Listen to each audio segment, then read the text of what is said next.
Très bien. Oui. Ah, s'il a tout, ça veut dire vous voulez dire même le haut. Ah, là c'est différent. Non, j'ai pas voulu rentrer dans ce détail parce que c'est pas le sujet. Non, si c'est vraiment tout occupé, là c'est différent. Là c'est différent. Là, on en reparlera une autre fois parce que c'est un peu compliqué. Moi j'ai parlé uniquement quand il n'y a que l'avant-bras qui est pris. D'accord. Alors, donc pour revenir à ce que je disais, après cette petite escapade dans les halachot tefilin, on revient à Netilat Yadayim. Donc, Maskana de Milta, première conclusion de ce premier sujet, c'est que la personne qui ne lave qu'une seule de ses deux mains, que ce soit la Netilat Yadayim du matin, que ce soit la Netilat Yadayim du repas, c'est pareil sur ce point. Si quelqu'un ne lave qu'une seule de ses deux mains, j'ai donné l'exemple parce qu'à l'autre main, elle a un pansement, elle a un plâtre, elle peut pas, c'est pas possible. Dans ce cas-là, la question qu'on s'est posée, c'est est-ce qu'elle va dire Netilat Yadayim pluriel alors qu'elle n'a qu'une seule main, ou elle va dire Netilat Yadayim, on a dit Maskana, on a rapporté deux preuves. On a rapporté surtout la preuve, oui, on a rapporté Tevilat Kelim, on a rapporté Tefillin. Et à la lueur de ces deux preuves, nous voyons que malgré tout, cette personne doit réciter la bracha habituelle, Netilat Yadayim. C'est clair? Avant d'en dire davantage, est-ce qu'il y a des questions sur ce que j'ai dit? Il y a des questions sur ce que j'ai pas dit? Non. Extraordinaire. Bien, nous allons nous intéresser à un autre point de la Netilat Yadayim. Regardez. Vous savez tous quelle est la grande différence. Je ne vous pose pas la question, je sais que vous connaissez la réponse. Stam, je démarre mes phrases à l'interrogatif, ça fait Zahma, ça fait bien. Quelle est la grande différence, vraiment notoire, entre la Netilat Yadayim du matin et la Netilat Yadayim du repas? Vous avez réponse, vous allez me dire, ah ben c'est facile, le matin tu fais 1, 2, 3, 4, 5, 6, et le repas tu fais 1, 2, 3, 4, 5, 6, 7, 8, 9, 10, bon je sais pas, bref, tu fais 1, 2, 3 et 1, 2, 3, c'est ce que vous allez me dire, ouais, vous allez me donner cette réponse. Même Ben ça qui va me donner cette réponse. Non mais toi toujours, t'as un truc d'embrouille toi. Vas-y, qu'est-ce que tu allais me dire? Ouais, non mais je t'ai pas demandé de me raconter ta vie. C'est moi qui vais te la raconter. Je demande la différence, quelqu'un te pose la question abrupte comme ça, t'es à la gare de Vest, t'attends le bus, t'es comme un fou, t'es énervé, rien vient de dire. C'est quoi la différence entre le Netilat Yadayim du matin et le Netilat Yadayim? C'est bon, lâche-moi, c'est bon, le matin tu fais alterner, et à midi tu fais 1, 2, 3, 1, 2, 3, c'est bon, lâche-moi. Ouais, tu vas dire ça. Et tout le monde va dire ça. Eh ben vous avez raison. Mais maintenant on va voir pourquoi. Pourquoi? C'est vrai ça après tout. Pourquoi maintenant le matin il faut que je fasse alterner tout ce travail là, c'est compliqué. Et à midi, non, 1, 2, 3, 1, 2, 3, c'est pourquoi ça? Le matin c'est la force de il y a une histoire qui me dit que la force c'est de c'est quoi en fait c'est la force de l'homme, on change de main à chaque fois. Alors? Oui, enfin, c'est pas faux. C'est pas faux. Que le fait de changer de main, je répète. Ah oui, c'est pour Julot, il a bien les questions. C'est pour mon copain de Créteil. Alors, oui, là, je répète. Shoshana, elle dit, parce que le matin, le fait de changer de main, et ben, chaque fois, c'est une force nouvelle. Bon, je traduis un peu ce que vous avez dit en pitounien. Ouais, c'est une force nouvelle. Bon, c'est pas faux. On s'en servira peut-être tout à l'heure, ça, peut-être. Alors, regardez, plus fondamentalement, pourquoi il y a cette différence notoire comme ça entre Netilat Yadayim du matin, qui doit être Sirougin, ça veut dire alterner, et alors qu'à midi, Netilat du repas, ça doit être Ratsouf, ça veut dire consécutive, 3 fois consécutive, 3 fois consécutive. Comment ça s'est fait? Pourquoi cette différence? Alors en fait, d'où ça nous vient, ce 3 fois alterné du matin là? Non, ça vient du Harizal, ça le pique Kabbalah. Parce que Rabbeinu Ha'ari, notre maître le Harizal, dit, écrit dans Sha'ar Kavanot, Inyan Birkot HaShahar, il dit que l'impureté, le roi Ra'a, l'esprit impur qui réside sur les mains au réveil le matin,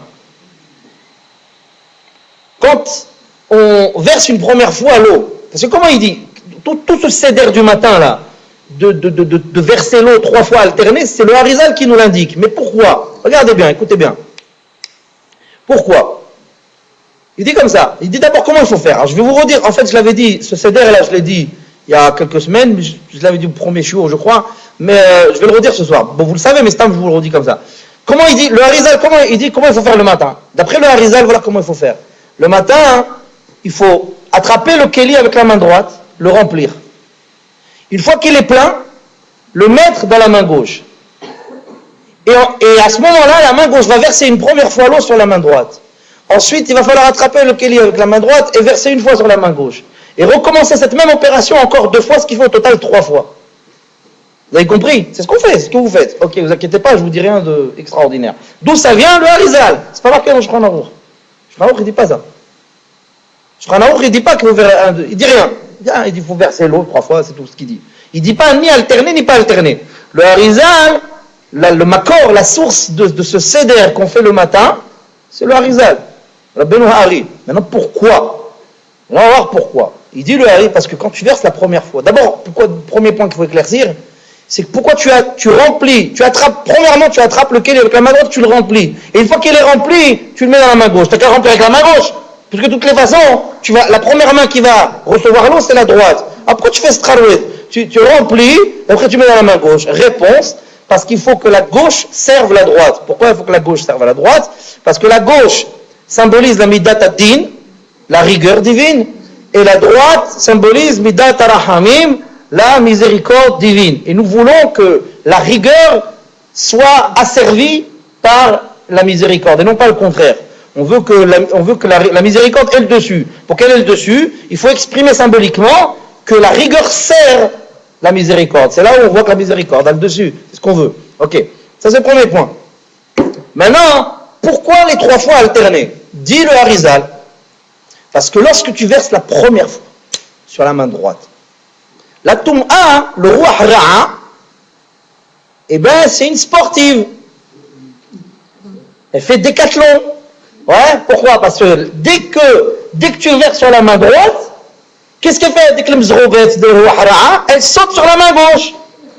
Alors après, tu ne vas pas m'échapper et tu mets sur la main gauche. Et quand tu mets sur la main gauche, qu'est-ce qu'elle fait? Elle revient sur la main droite. Qu'est-ce qu'on fait? On remet encore sur la main droite. Et quand on fait ça, elle revient jusqu'à 3 fois. 3 fois après. 3 fois, elle baisse les armes. Au bout de 3 fois, elle s'en va. Comme ça dit le Harizal.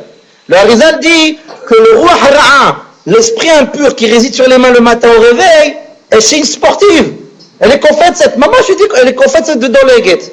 Quand elle dit confète cette, elle saute, elle fait des sauts.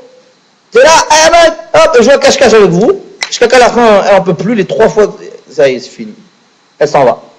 Comme ça dit le roi Ra'a. Comme ça dit le Harizal sur le roi Ra'a. D'accord? Voilà pourquoi on agit de la sorte. 3 fois alterné, si quelqu'un maintenant quelqu'un ce soir, il a envie de vous gonfler, avec des questions d'où vient le vent. Ouais.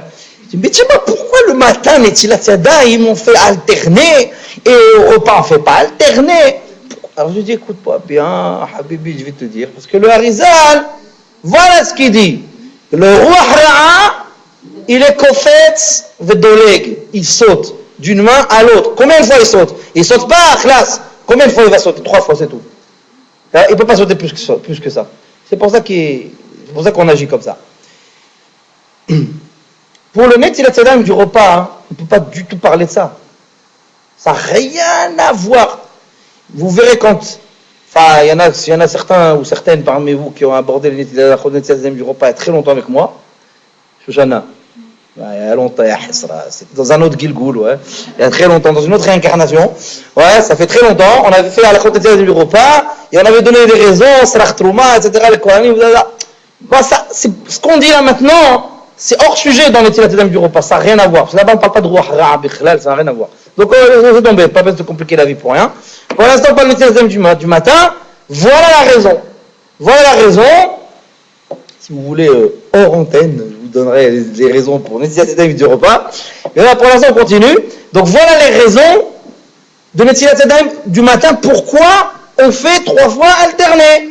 Parce qu'avec les mizroubet de Roi Ra'a, elle veut se jouer de moi. Et ben, elle ne m'aura pas. Au bout de 3 fois, elle baisse les armes, elle se barre. Ok? Bien. Alors, maintenant, le problème, c'est qu'il y a certains poskim, il fallait bien que je vous la fasse un peu compliquée, vous ne croyez pas que c'était les vacances ce soir quand même. J'étais gentil jusqu'à maintenant. Maintenant, on va se battre un peu. Regardez. Il y a certains poskim, comme le Eli Rabba, le Malbim, certains poskim, le Seder Hayom, qui veulent dire qu'il y a un portable qui vient de s'allumer. Non? Alors, il y a certains poskim qui veulent dire que même si le matin, je fais la même netila que le repas, le roi Ra'a se retire. Oh, ben alors. Il y a certains poskim qui veulent dire comme ça, donc je dis le Eli Rabba entre autres, c'est Derayom, Malbim va amener une preuve d'ailleurs, vous allez voir. Ils disent, enfin en tout cas, ils disent, ceux-là ils disent, si le matin tu as fait la même netila que le repas, ça veut dire 1, 2, 3, 1, 2, 3, 3 fois consécutives sur une main, 3 fois consécutives sur l'autre main, c'est bon, le roi Ra'a il est parti. Vous allez voir que c'est pas très vrai. Malgré tout, ils amènent une preuve, le Malbim ramène une preuve. C'est marqué dans la Gemara Yoma. مسخة يوم دفع عين زين عمود بيت مسخة حولين aussi حولين كوف زين عمود بيت c'est une Gemara qui est très répétée, très connue dans le chasse. Il y a là-bas une Gemara qui dit la chose suivante. Yom Kippour, c'est assourd de se laver. D'accord? C'est assourd même de passer la main sous l'eau, pour rien, sauf le matin, jusqu'aux phalanges, vous connaissez l'histoire. Bon. Mais pour rien, stam, sans raison, c'est assourd même de passer même la main sous l'eau. Sans raison valable, c'est assourd même passer la main sous l'eau. Assourd, comme Shahabia vous y parlait. Bon. Et elle dit maintenant une femme, c'est Kippour, et elle veut donner à manger à son enfant. L'enfant ne fait pas Kippour. L'enfant veut manger du pain. Par exemple, du pain. Par exemple, ça peut être autre chose. N'importe quoi. Un aliment. La femme, le matin, elle a fait une Netilat Yadayim que je phalange. C'est une Netilat Yadayim un peu. Ouais. Ça veut dire vraiment, on la tolère parce qu'on n'a pas le choix, parce que c'est assourd. Donc on fait vraiment le strict minimum. Mais le problème, c'est que si maintenant elle veut donner à manger à son enfant, il faut qu'elle saisisse, il faut qu'elle manipule de la nourriture. Et vous savez très bien, on en parlera plus tard dans les autres shiurim, dans Hachem, Lineder, vous savez très bien que manipuler de la nourriture le matin sans avoir fait une vraie Netilat Yadayim, c'est un vrai problème, parce que la nourriture, vous la rendez impure. Et dans certains cas, enfin on verra, on étudiera les halachot de Hachem, mais vous verrez qu'il y a certains cas où la nourriture, elle n'est pas récupérable. Donc c'est un vrai problème. Alors cette femme, elle veut donner à manger à son enfant, sans Netilat Yadayim, c'est un problème parce qu'elle va manipuler du pain et ce pain va donner à manger à son enfant, c'est assourd. La Gemara elle dit Maddiha isha yada ahat venotenet letinuka ve'ena chosheshet. La Gemara elle dit une femme peut laver une seule de ses mains, attraper la nourriture et la donner à son enfant. Et la Gemara termine en disant Ve'ena hoshejet, elle n'a rien à craindre. Rashi explique sur quoi que c'est, rien à craindre de quoi.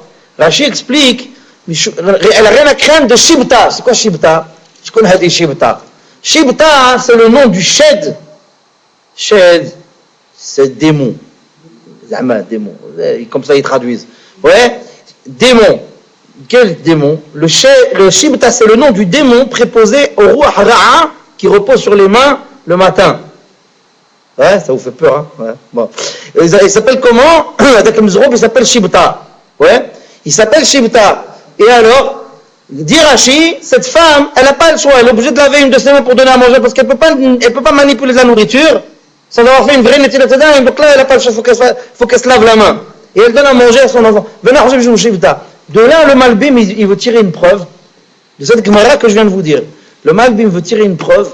Tu vois bien que le matin, il n'y a pas, c'est pas les 3 fois alternés qui font repousser le roi Ra'a. Même une fois, sur une main, le roi Ra'a, il s'en va.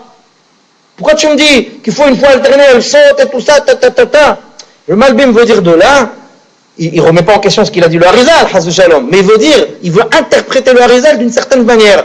Il veut dire, sûrement et même forcément, le Harizal, lorsqu'il nous a parlé de ces 3 fois alternées, c'est les mitzvahs menamovhar.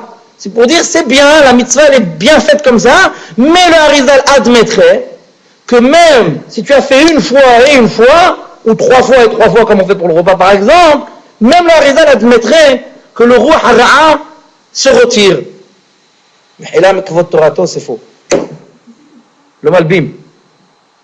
Mais là, mikvot Torato, chez la Malbim, alayhi shalom, mais vous allez voir qu'on peut réfuter ce qu'il dit. On peut réfuter ce qu'il dit. Rav David Yosef, Shalita, dans son livre Halakha Broura, Hilek Aleph, Siman Dalet, dans Birour Halakha, Saïf Katan, Zain, il réfute totalement les propos du Malbim de la façon suivante. Regardez. Il dit, d'abord, on ne peut pas introduire ce que tu dis, toi, le Malbim, dans les propos du Harizal, parce que le Harizal est très, très, très explicite.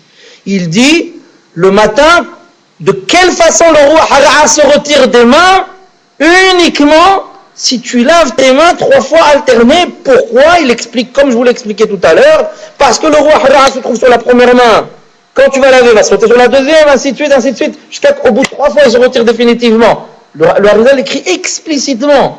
Donc ça veut dire que d'après le Harizal, c'est de cette manière et pas d'une autre qu'on se débarrasse définitivement du roi hara'a le matin.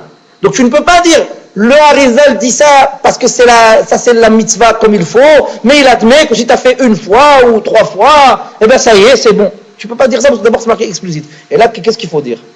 Il faut dire, il y a une différence entre laver une main et laver les deux. Là, l'exemple de la femme qui donne à manger à son enfant, la Gemara dit lave qu'une main. C'est vrai, si tu laves une main, cette main-là, il n'y a plus de roi hara'a. Parce que pourquoi? Parce qu'il est passé dans l'autre. Il est passé dans l'autre. Donc avec cette main, tu peux manipuler de la nourriture. Sur ça, même le Harizal, il est d'accord. Mais ne va pas dire qu'elle est partie définitivement. Elle est où? Elle est allée dans l'autre main. Donc ne dis pas qu'elle est partie définitivement. Donc voilà comment le Harizal il explique là-bas cette Gemara. Il va te dire, cette main effectivement elle est opérationnelle, tu peux manipuler de la nourriture avec, mais ne va pas croire que ton autre main elle est aussi opérationnelle parce que le roi hara'a qui se trouvait là, il est maintenant là-bas. Donc quand tu laves une main, comme le cas exceptionnel que la Gemara a rapporté avec cette femme qui voulait donner à manger à son enfant, effectivement, une fois ou 3 fois ou 10 fois, effectivement, ça suffirait. Mais pour une main.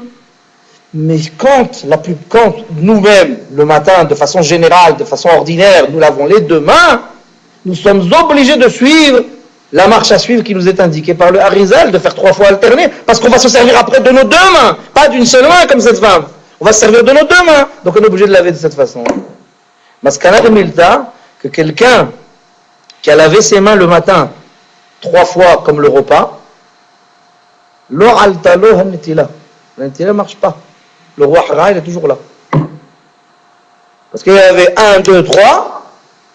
Après, il fait. Où elle s'est barrée, le roi hara'a? Elle s'est barrée l'autre, ici. Après, il fait 1, 2, 3. Où elle est allée après? Ben, elle est revenue là. Hanetila tedaim. Avec le roi hara'a. Elle est toujours là. Et elle est dans la main comme ça, elle fait coucou, j'ai toujours là. Ouais. T'as cru que tu t'es débarrassé de moi? Ben non, t'aurais dû écouter le Harizal.